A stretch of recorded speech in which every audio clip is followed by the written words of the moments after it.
গল্পের নাম ঠাম্মা যখন শাকচুন্নি। গ্রামের এক কোণে ছিল একটা পুরনো আম গাছ। দুপুরে যখন সবাই ঘুমোতো তখন নাকি গাছ থেকে অদ্ভুত শব্দ শোনা যেত। কেউ যেন হাসছে, আবার কেউ আম ছিঁড়ছে। একদিন মিনা খেলতে খেলতে বাড়ির আঙিনায় চলে আসে।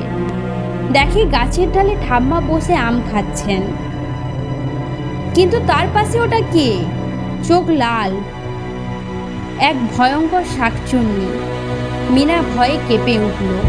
সে ডাকতে চাইছিল, এমন সময় ঠাম্মা ইশারা করে বলল, চুপ, ভয় পাস না, এ আমার পুরনো সখী।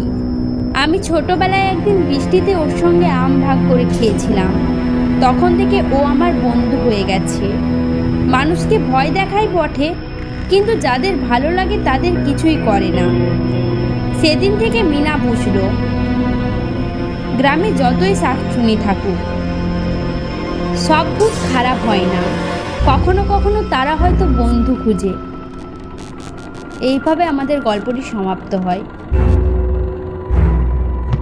আপনি যদি প্রথমবার এই চ্যানেলে এসে থাকেন তাহলে সাবস্ক্রাইব করতে ভুলবেন না। এরকম আরও নতুন ভিডিও পেতে সাবস্ক্রাইব করুন। ভালো লাগলে লাইক, কমেন্ট আর শেয়ার করতে ভুলবেন না।